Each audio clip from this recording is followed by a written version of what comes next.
If you're thinking about starting a side hustle through Amazon FBA or scaling your current business, then you're in the right place. Today, I'm going to guide you step by step on how to build a successful Amazon business using arbitrage, specifically with replenishable products or Replens and wholesale. So we're going to go deep into all aspects of Amazon FBA, from setting up your account to finding profitable products to managing your inventory and scaling this business for long-term success. I'll also be sharing my favorite tools, strategies, and resources along the way. Now, Amazon is a business that has longevity to it if you're willing to put in the work. So I'm excited to lay out how to get started and what direction to go that I've done since 2015. Now, if you want to dive deeper, be sure to join a free Facebook group that I've been in since 2015. It's called the My Silent Team Facebook group. You can check that out at bit.ly/MST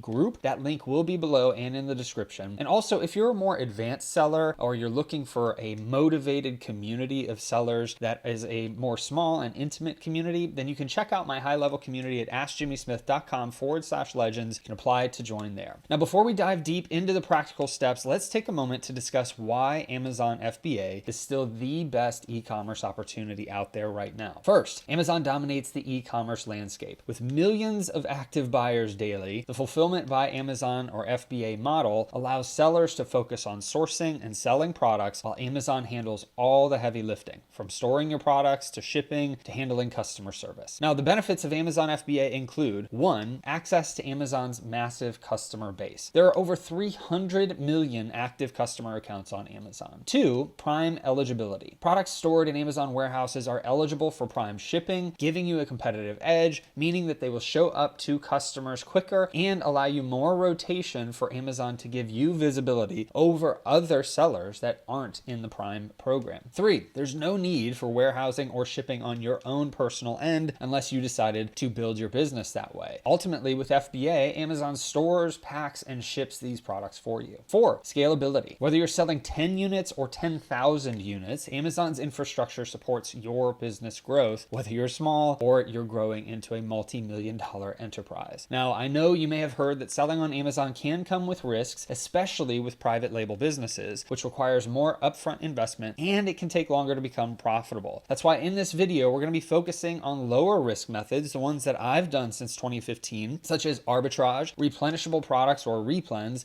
and wholesale. Now, these methods require less startup capital, they will offer quicker returns, and they are highly scalable into multi-million-dollar per year businesses. Now, first things first, let's get your Amazon Seller Central account set up. This is your control center for everything related to your Amazon business, from listing products to managing orders and analyzing sales. So here's how you get started. To sign up, go to sellercentral.amazon.com and click on sign up. You'll need to choose between an individual or professional seller plan. Now, if you're planning to sell more than 40 items per month, which I hope you are if you're actually going to be serious about this business, then the professional plan is a better option, as it's going to eliminate a 99-cent per item fee that Amazon charges if you're an individual seller. So if you're selling more than 40 items per month, then this fee ultimately is going to be something that you want to pay a monthly fee for. That way you aren't paying a per item fee on top of it. Then you want to enter in your business information. You'll need to provide 1, your legal business name. You can operate either as an individual using your social security number, or you can register an LLC, which is typically going to be recommended for scalability and liability protection, but ultimately speak with a lawyer on that decision. I am not a lawyer, so make sure to set up your business that's best for your financial liabilities as well as your legal liabilities. 2, enter in your contact information. Amazon will require your email, a phone number, and a business address. It cannot be a PO box. You must have a business address tied to a suite number or even your own home. 3, enter in your tax information. You're going to need either your social security number or your employer identification number or federal EIN. If you have a registered business entity, then that's what you're going to put in instead of the social. 4, you'll need your credit card and bank account. This is where Amazon is going to charge your fees. They're going to also deposit any sales and earnings that you get from the platform. Now, after you enter in all of this information, now comes the verification stage from Amazon. They may ask for documents such as your driver's license or your passport for identity verification. Once you've completed the sign-up process, you'll have access to Seller Central and you're good to go from there. And once you have full access, it's time to start selling. But if you'd like, you can optimize your seller profile by filling out your profile with other detailed business information, such as creating a business description, uploading a logo, and ultimately it helps customers feel more confident purchasing from you. But honestly, you don't need to do all of that until you are doing more wholesale or private label type opportunities. If you're just doing arbitrage, arbitrage. You don't need to go through all of the extra setup of filling out your profile unless you want to do that to more legitimize the business and help it to look better to some customers that care about that. Now that your account is set up, let's jump into the first business model, which is arbitrage. Now, arbitrage is one of the quickest and easiest low-hanging fruit opportunities and ways to start selling on Amazon because it involves sourcing products from retail stores or online retailers and reselling them for a profit on Amazon. So here's a breakdown of the two main types of arbitrage. First is retail arbitrage. Now, retail arbitrage involves visiting brick and mortar stores like Walmart, Target, Home Depot, regional grocery stores, niche stores that are local to you to find products that can be resold on Amazon for a higher price. Now, the pros with this is that it's easy to start. There's no need for large upfront investments. Products are readily available. You can just go out, find products that meet the criteria you need, buy them, and then sell them on Amazon. Now, the cons here are that it will require physical effort and travel. You're going to be limited by what you can find locally with a retail arbitrage business. However, because it's limited to that area, you're also kind of safeguarding your business from other sellers that don't live in your area. Now, for online arbitrage, it's going to be similar to retail arbitrage, but instead of visiting physical stores, you're going to be sourcing products from online retailers like Walmart.com, Target.com, HomeDepot.com, Lowe's.com, or any other sites that ultimately you can access online. And so the pros here are that it can be done from anywhere. More options to source products, more opportunity to find products that aren't local to you. But the cons here are that shipping times can affect your ability to get products to Amazon quickly. You may have more competition because anyone can do it from anywhere in the world. And there's ultimately going to just be a lower profit margin typically with online arbitrage than if you have less competition through the retail arbitrage. But ultimately, both methods are fantastic ways to get started on Amazon because they're going to allow you to test products. That's key. Test products with minimal risk and upfront investment. By testing products, you're buying anywhere from 2 to 6 of an item. Instead of with wholesale, you have to buy 50 to 100 of an item or more. Or with private label, you have to buy thousands of units in some cases. And so as you grow and you're testing these products, you can then start using tools and leads lists or even virtual assistants to help automate your sourcing process and then start scaling how many you're buying from there. As you test units and you see that 4 of them sold immediately, well, go out and buy 8, go out and buy 12 and start slowly growing your business from there without a huge, massive risk of buying hundreds or thousands of units of one product and then it not selling through. Now, as you are getting into the world of arbitrage, you will need to get one tool to make this successful and one tool only. There are a lot of tools that exist out there to help you with this, but there is one that you need. That one tool is called Keepa, which you can access at Keepa.com. That's Keepa.com. Now, I'm not affiliated with this tool in any way, but it is the only required paid tool to use in my opinion. Keepa is going to give you access to a product's full pricing, competition, and selling history. There's also some simple ways to use it for sourcing that I've done tons of training on with my YouTube channel here. And if you're looking for a free 16-page guide that's been used by thousands of sellers on how to set up and use Keepa from the most basic levels, head over to askjimmysmith.com/Keepa. Now, ultimately, you want to look for products with a consistent, profitable price that has consistent sales and a consistent movement of sellers, indicating that the product isn't oversaturated. Keepa is going to give you all of this information, and it's a very simple tool that you can use to fully understand if a product is worth purchasing and sending into Amazon. Now, one tricky thing for new sellers is being gated in categories and brands. This can make the process more frustrating as you find good products, but you aren't allowed to sell them on Amazon just yet. So keep in mind that through time, Amazon will begin to trust you as a seller more, and they're going to start to open up these categories and brands. Luckily, Amazon does allow new sellers to start out with 14 different categories that have millions of products that new sellers can sell. So if you are interested in getting ungated and really the process that goes into that, I do also have a free guide for you with over 300 brands for auto ungating at askjimmysmith.com/ungate. And I've done videos on how you can get ungated in categories and in brands, so that way you can maximize the opportunity as much as possible. Now, taking arbitrage one step further, one of the best strategies for building long-term scalable income through this business model is by sourcing replenishable products or replens. Now, replens are items that you can consistently purchase, you can consistently sell, and you can consistently restock, which means that they provide a more predictable and stable income for your Amazon arbitrage business. You are typically going to be buying these full price from a store and selling them for more on Amazon. Now, how do you find replens? Well, first, you want to start locally. Look for everyday items in your local stores. Think groceries or personal care items or household essentials that are selling well on Amazon. 2, you want to use the Amazon Seller app, which will allow you to scan products or search for products in stores and instantly check their profitability on Amazon. 3,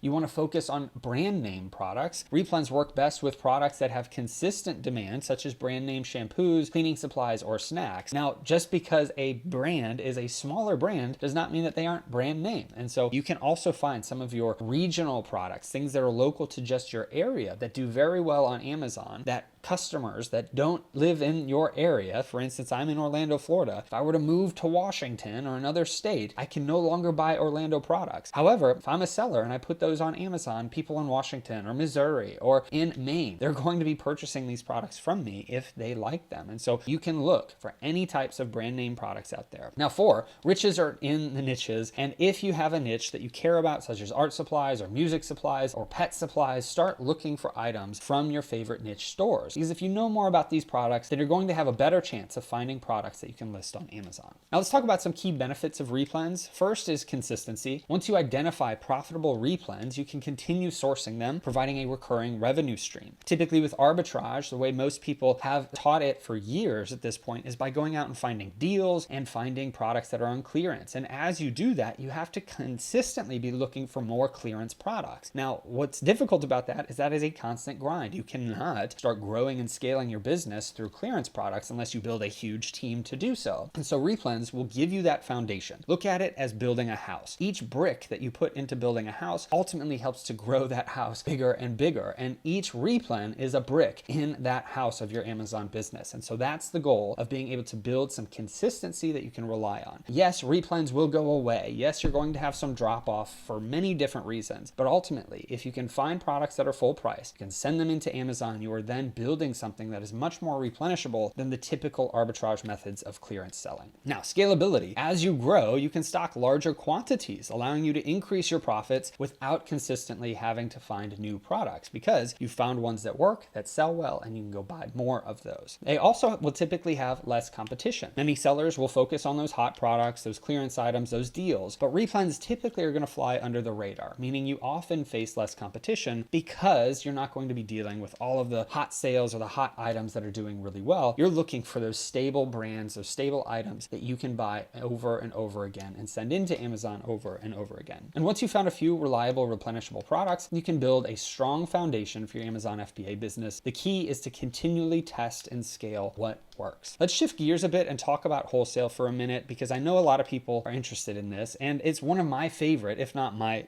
biggest favorite business model for Amazon because one of the most powerful ways that you can grow your Amazon FBA business is with wholesale. Now in this model, instead of buying products from retailers, you're purchasing directly from manufacturers or distributors in bulk. And here's why wholesale is such an excellent strategy. First, it's going to lower your product costs most likely. Buying in bulk is going to give you access to lower prices, which is going to increase your profit margins. Second, it's going to have a consistent supply. You don't have to worry about finding new products every week and you can reorder the products as needed. Now you can still have stockouts with a supplier or a distributor, but it's going to be much less so than if you're relying on a retailer to be able to supply those products to you because you're going direct to a distributor or the brand themselves. 3, you're going to have less competition. While arbitrage can sometimes have a lot of sellers competing for the same products, wholesale will allow you to establish relationships with brands and potentially secure exclusive rights to sell certain products on Amazon. Now, how do you get started with wholesale? That's a big question, and it's one that kind of bucks against what I've been talking about the Replens arbitrage methods, because with Replens and arbitrage, you can test small. But I just mentioned with wholesale that you can buy more and in bulk. Well, ultimately, the goal is to take those replenishable products and start finding wholesalers or distributors or brands that you can then take those tested Replens and turn them into a much bigger model in your business. You can start testing 4 to 10 of an item from a store, see that it's selling well, and then go find a distributor that you can purchase that in bulk from, so that way you can grow and scale with wholesale that way. Now, you will need to create a business entity. Most wholesale suppliers only sell to registered businesses. So if you're using your social security number on your Amazon account, it may be best to be able to set up an LLC and get a federal identification number. And while you're doing that, make sure to obtain a resale certificate. Now, this is typically going to be state by state. This will allow you to purchase products tax-free from your suppliers, and this is something that most businesses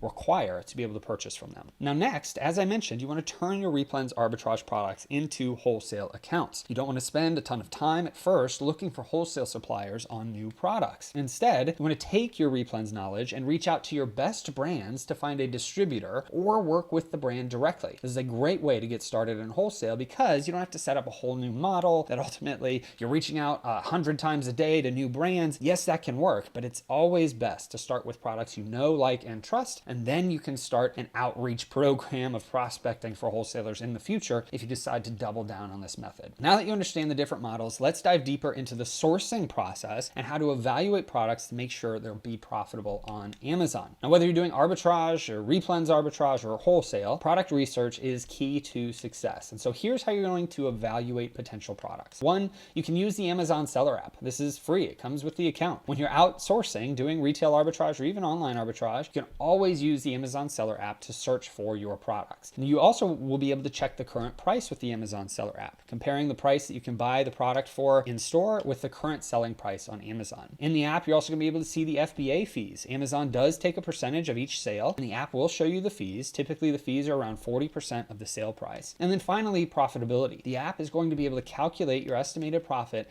after Amazon's fees. Now, there are some tools for online research to keep in mind if you're looking to do online arbitrage. As I've mentioned many times in this video, Keepa, this tool will track your historical prices and sales rank on Amazon. It's going to help you understand whether a product's price fluctuates or stays stable, which is very important with replenishable items. You don't want a product that's jumping up and down in price. You want a stable price as much as possible. The next tool is RevSeller or ASIN. Both of these tools are extensions for Amazon product pages that help you calculate profitability without having to open multiple tabs. You're doing your online arbitrage sourcing and you are opening up a separate tab to calculate profitability for free. That's fine. You can use the Amazon seller profitability calculator, but if you use RevSeller or ASIN, it will populate on the Amazon detail page, so you can just stay right on that page to see if it's profitable and to see a lot of other information that comes with those tools. Now, you can actually check out a discount link for RevSeller at askjimmysmith.com/RevSeller. And then the next tool that you may want to look into is called Replen Dashboard at replendashboard.com. This tool allows you to track all of your restock needs for your inventory and to store thousands of leads that will update regularly with up-to-date information on pricing and profitability. Only costs $7 per month as a seller if you're doing under $10,000 per month. So to me, it's a no-brainer if you're brand new and you've got the money to add $7 to your expense line. This is an excellent tool to use at replendashboard.com. Now that we've covered the basics, let's talk about how Amazon FBA works from start to finish. Amazon FBA simplifies the process of fulfilling orders, which allows you to focus on sourcing and growing your business. You can focus on the most important pieces of information for your Amazon business instead of worrying about all of the fulfillment and customer service. So one, sending inventory to Amazon. This is going to be a regular occurrence for you. Once you've sourced your products, you're going to need to ship them to Amazon's fulfillment centers. You can then create a shipping plan in Seller Central, where Amazon will provide you with labels and the addresses of where you're going to have to send your products into with their Amazon warehouses. Now, if you're prepping your own products, you are going to need quality supplies to do so, such as poly bags and tape and boxes. Now, I do recommend checking out supplylegends.com if you're looking for quality supplies at a reasonable price. Also, if you don't want to prep your items yourself, you can look for a prep center to do this for you, a company that will prep and ship items for you. Now, I recommend checking out prepcenternetwork.com to see a list of prep centers that many people use and like and trust. Now, second, Amazon will fulfill orders for you. Once all of your items are in Amazon's fulfillment centers and then a customer buys a product, Amazon is going to pick those items, pack them, and ship it directly to their customer. Now, they will also handle the customer service and any returns on your behalf. Now, three, the importance of Prime shipping. So when you use FBA, your products become eligible for Amazon Prime, which means that you're going to have faster shipping for your customers and a higher likelihood of sales. There are sellers that elect to do fulfilled by merchant, where they are fulfilling all the items to the customers and all of the purchases that come through. Ultimately, though, with fulfilled by merchant, you may make a little bit more in profit on some items, but you're going to have to deal with a lot more of the customer service, and you're going to have to make sure that you get these products to a customer on time. And ultimately, in my opinion, I like doing FBA so that Amazon just handles it all. But FBM is an excellent opportunity to make some good money depending on where you're at in your business and what your preferences are. And then four, keep an eye on your inventory levels. It's crucial to monitor your inventory to avoid stockouts, as running out of stock can actually hurt your rankings and your sales momentum within Amazon. So you can use tools like Replen Dashboard, as I mentioned earlier, to help manage your inventory. But if you can stay on top of your inventory levels, it's going to help your business tremendously, because you're able to buy products, send them in that you know are selling well, and then you can sell more of them, right? So that's the whole goal. You need to focus on buying products, sending in products. Those are the two main things that you're doing. And part of that buying process is restocking good items that sell well. Now, as as your business grows, it does become essential to automate and optimize those processes to save time and scale efficiently. Now, here are some other must-have tools and software in addition to what I've already mentioned for managing your Amazon FBA business as you're growing and scaling. You don't need this right now if you're brand new, but as you're growing, you should look at some of these other tools. Now, the first one is going to be a tool such as Inventory Lab or Scan Power. Now, these two tools integrate with Amazon to streamline the listing creation, prep and ship processes. They even have some bookkeeping tools that can help you manage the money side of your business, but ultimately these are going to help you speed up your shipment processes. Inventory Lab is the long-standing one that most people use, and Scan Power is one that has been around for a long time as well that people have been turning to in recent years. I have used and like both for different reasons, so check them out as your business grows to see what would be best for you. Now, the next thing is going to be a sourcing tool, such as a Tactical Arbitrage, an Arbitrage Hero, or Nepedo, some of these other tools that are out there for sourcing more products. These tools are perfect for finding profitable products for arbitrage if you use them consistently. Otherwise, you're going to be paying for a software that you're not using. So make sure that if you do pay for a software, you're going to use it regularly, because this will allow you to scan multiple websites at once. Now, the next tool to think about is a repricer. These tools are going to allow you to automate repricing strategies to stay competitive in the Amazon marketplace regularly. If you don't have a repricer, then you have to go in and manually reprice against your competition. And so having a tool that does this for you will not only make you more money, it will also save you time, and it's an excellent thing to add in as soon as you can. Ultimately, Aura is the one that I use, and it also has an excellent early stage program that's only $27 per month. You can check that out at askjimmysmith.com/early stage if you're interested in it. Now that you've got your products live and selling, let's talk about scaling your business even more. And so scaling your Amazon business will require both managing your existing inventory and expanding your sourcing strategies. So to diversify your product portfolio, you want to make sure that you're not relying on just one type of product or one type of sourcing method. Use a combination of arbitrage, replens, and wholesale sourcing methods to keep your product portfolio fresh and scalable, to keep diversifying the way that you're operating in your business. Now, the next thing is you're going to want to outsource and automate this. As your business grows, you may want to outsource tasks such as sourcing, prepping, shipping, and account health. All of these things will move you from much of the day-to-day grind and allow you to focus on what you do best in your business to work on it instead of in it. So you may be looking for virtual assistants and other team members to help grow your business. And then the next thing is to expand to other marketplaces. As your business hits a certain level, you want to make sure that that solid foundation that's been built on Amazon is something that you can consider expanding to other e-commerce platforms like Walmart.com, eBay, or any others. Diversifying your sales channels can protect your business from Amazon's policy changes, give you some more stability if anything were to change in your account health, and ultimately allow you to have some confidence that you've got multiple methods for making money online and for growing and scaling your business. Now, make sure to leave questions and comments down below, and I'll do my best to answer as many as I can. I hope this video helps you and blesses you. You have a great rest of your day and a blessed rest of your week.